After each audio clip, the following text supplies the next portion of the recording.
Hey guys, what's up? Bisectatron here from OneHive Gazette, here with the next Clan Drifter series video, and I'm thrilled to be in another clan that was nice enough to host me. This one is DEMOLISH, and a very nice group of guys and girls. You can see here they are a pretty big clan. Not everyone is in the wars, and they do have quite a few low levels, possibly second accounts, but those that do the wars in their clan are very good at it, and I want to show a variety of clans, not just all like the top level, which is why I chose this clan, because they weren't that cutting edge hardcore war mentality. They're maybe a step below that, and that appeals to a lot of people, because part of this series is showing clans that people might want to join. And if you look at their war log, they've had some extremely close wars. Just go through them with me. Every one of these wars is pretty much within 4 stars. I'd say the 90% of their wars are coming within 4 stars. So if it's something that you like the excitement, you like maybe a little bit smaller wars, they tend to do a little bit smaller than you might see on OneHive or something, and close wars in a little bit lower level, this is the clan for you. So I'll go ahead and get into their wars in just a moment, into the attacks. But recently they've really stepped it up. They've won quite a few more. That huge sea of green in there, and look at that, close wars, all of them. So it's cool to see that they're having a good time with this level, and they're getting clans that are competitive. Always fun to see. Fun to get just a random war against a clan that's good and puts up a good fight. Because sometimes it's even better to be in one of these clans than maybe a high level hardcore war clan where you're going to win most of your random matchups. So anyway, that's their war log. You can see they have 164 to 110 on their wins, so not the most winniest clan, I guess you could say, but recently they've really stepped up, and that's kind of what matters. We're not looking at what they did a year ago. It's pretty much recently they've stepped it up. So we're going to I had some attacks from the war against 2 wars back, the one they lost right there, but it kind of faded out on me, and the attacks are no longer available, which is cool. I'm not going to be able to show quite as many as I would like to, but still have some good ones from the Vietnam War to start with, so I'll answer some questions about them, my usual questions I ask to give you guys some information on them as I show the attacks. One thing just before is that their clan was formed in 2012. It started in the Philippines as a Philippines-based clan, I should say, and several of those original members are still active. Eventually the leadership stepped down, and Thom was the leader for the longest time and passed it over to Elias, who is now in charge. And they just enjoy giving each other a hard time, but having fun when they can, and part of it's just a huge social aspect within the clan. So it looks like fun stuff there. Good group to be a part of. We're going to take a look at Cuban Haiti, and this was a really nice attack. I like even though it's low-level heroes, which is something you see in this clan a little bit more, like I said, lower-level people, some low 9s. I'll get to that in a minute. I think they talk about that in one of the questions, but a little bit lower. I think Town Hall 6 through Town Hall 10 is what they're at. So, yeah, a little bit lower than what you'll see in OneHive. But, it's something cool that I have a lot of Town Hall 8s that watch, so this is an option, and you'll definitely fit right into the middle of the mix in this clan. So you can see it comes in with 2 golems and the heroes, and because those heroes don't do much damage, it helps to have those wizards to back everything up. Get in there, add some damage, because the heroes are pretty low DPS at that level. But they do a great job, and the goal is pretty much just that double giant bomb set that I think he suspects is there. The queen, the CC troops, and the defenses in the area. Here come the hogs. They're the main star of the show, and the deployment is awesome here. Check out how he diffuses the second giant bomb. You can see all the hogs move in, and the first group kind of hits it from the bottom. They get behind that expo right there. They go from the air sweeper and down to the bottom behind that town hall. Boom, first giant bomb goes off. The main group is still away. That second bomb hasn't gone off. They're under a heal, and they kind of leave that heal just as they hit the bomb, so has that next heal waiting for them. Awesome attack, great deployment on everything.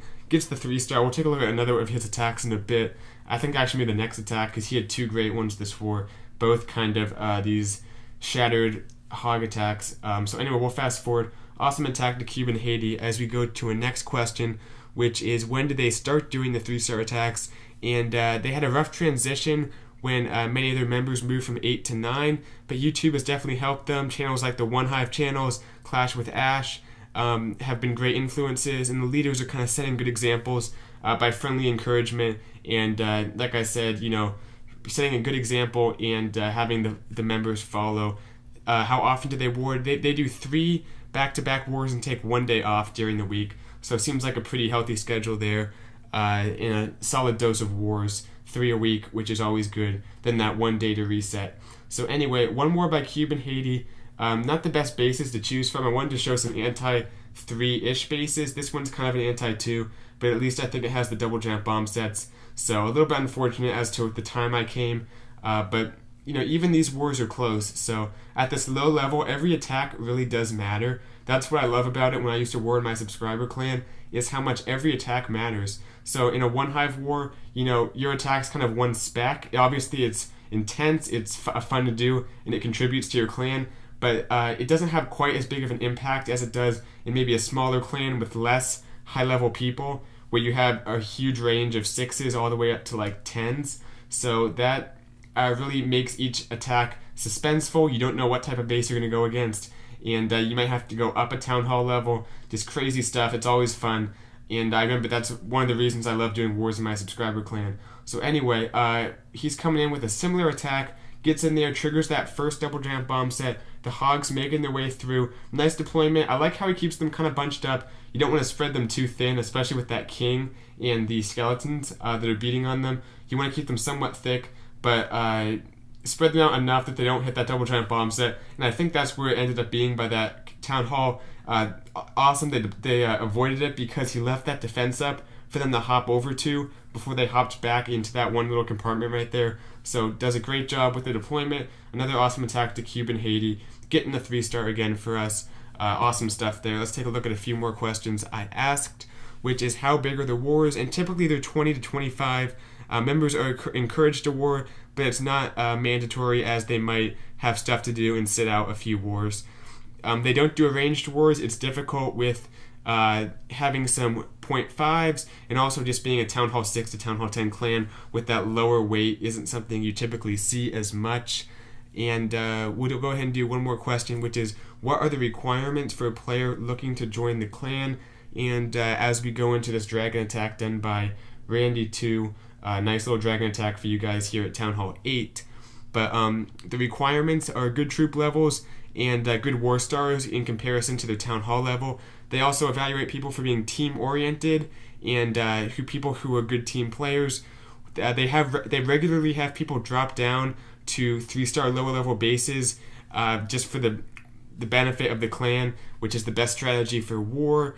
And some people might not like that, but they're looking for people that are willing to sacrifice attacking one of their town hall levels for maybe dipping down and getting a sure 3-star occasionally during war. They also don't accept unknowns during wartime in case they're trying to scout out a base, so that's something to keep in mind if you're applying. And if anyone's interested in joining, the best option is probably to tweet at them. I'll get to their Twitter in just a moment after this attack goes on. But we're looking at Randy2, and he's coming in here with some dragons. Does kind of not the most clear funnel, but the way he did it, the dragons actually stayed spread out, but they didn't actually go around the base. And I think sometimes that's almost better because they're taking out the defenses in one kind of blanket as they go over the base, as opposed to all being concentrated in one area where they're getting flanked. They're only kind of drilling a hole in the base like Valks do, but they're getting surrounded by all sides. But the way he deployed them, they all kind of came across the base in one wave, and that did a great job taking it out. He lightning the first air defense, came in strong on the side of the second one, and then with those balloons and that rage on the third one, took it down. It always helps to have that earthquake because that frees you up to bring a rage for those balloons, because you only need 2 lightnings for the air defense. So awesome attack to Randy2. We're going to take a look at one more, and this one was crazy when I saw it. It's actually from the current war. Should have had like a minion for that. But anyway, insane stuff. Gotta show you guys something that's probably the newest and cutting edge that I've seen. So we'll take a look at that. But first, one quick shout out to their Twitter, which is DEMOLISH COC. They also communicate via GroupMe once you're in the clan. So anyway, that's that on them. If you're interested, you can tweet at them on DEMOLISH COC on Twitter. So check them out, guys, if this is the kind of clan you're looking for. But this attack is something that I have not seen in a while. A good old-fashioned holo, and doing it with some hogs in the CC, some balloons, some giants. A little bit of archers, barbarians, just for utility troops. Awesome CC'ler there, gets the CC pulled out, brings it to the bottom here. He's going to surround it with barbs, archers. Awesome stuff here. Not always easy to kill without the poison spell, but does a great job dealing with that Valk.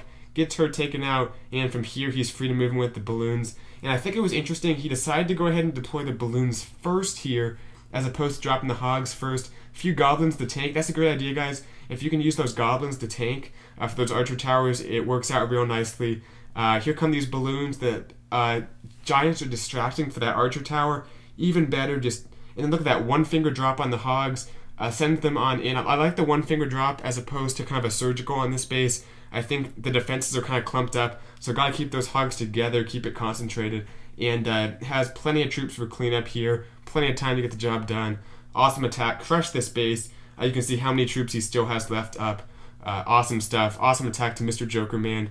Really something that I think OneHive can even take notes on, because this is stuff that we are just seeing now. Haven't seen a holo in so long, but it worked out so well. Awesome attack, dude. Keep it up. But in all seriousness, guys, jokes aside, this was a very fun clan to visit.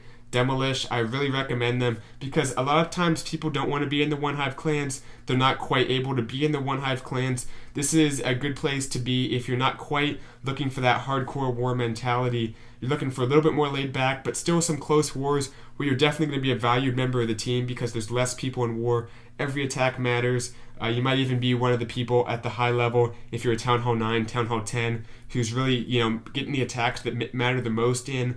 So kind of a clan that you can take a little bit of a larger role in for sure. So check them out, tweet at them at Twitter is how I would recommend doing it if this is something you're interested in. Town Hall 6 through Town Hall 10. So really inviting all people. I would recommend them for you guys if this is something, like I said, that you're looking for. So anyway, thanks for watching this Clan Drifter series video. Always a fun one to make. And I'll be going through the applications, so you can go ahead and apply below in the description if you haven't yet. Otherwise, sit back and hope for that email, because I'll be looking for a new one to do soon. So stay tuned for that. Check your email as always. Thanks for watching this one, though. I'll see you guys later. Bye, Sectatron out.